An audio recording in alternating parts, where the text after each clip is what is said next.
Mahabub Nagar municipal corporation ఎన్నికల్లో అభ్యర్థుల ఎంపిక ఆయా పార్టీలకు తలనొప్పిగా మారింది.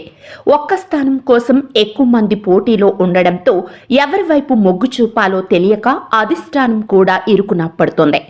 కరవమంటే కప్పకు కోపం, వదలమంటే పాముకు కోపం అన్న చందంగా అధిష్టానం పరిస్థితి ఏర్పడింది. అభ్యర్థులను ఒప్పించలేక తలలు పట్టుకుంటున్నారు.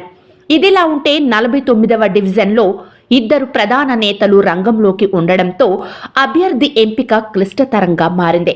మాజీ మున్సిపల్ చైర్మన్ ఆనంద్ కుమార్ గౌడ్ భార్య ప్రసన్న, మహిళా కాంగ్రెస్ అధ్యక్షురాలు చలువగాలి వసంత ఇదే డివిజన్ నుంచి బరిలోకి దిగేందుకు నామినేషన్లు దాఖలు చేశారు. ఇద్దరి మధ్య రాజీ కుదిరించేందుకు చేసిన ప్రయత్నాలు ఫలించలేదు. తాను 49వ డివిజన్ నుంచే పోటీ చేసి మున్సిపల్ చైర్మన్గా పనిచేసి అభివృద్ధి చేశానని, ఇక్కడ నుంచే తన భార్య బరిలోకి ఉంటుందని ఆనంద్ గౌడ్ స్పష్టం చేస్తున్నారు.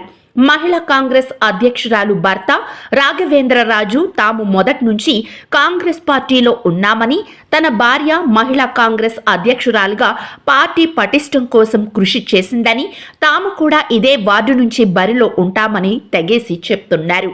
49వ డివిజన్ తప్ప మరో డివిజన్ నుండి పోటీ చేసే ప్రసక్తే లేదని తెగేసి చెప్తున్నారు.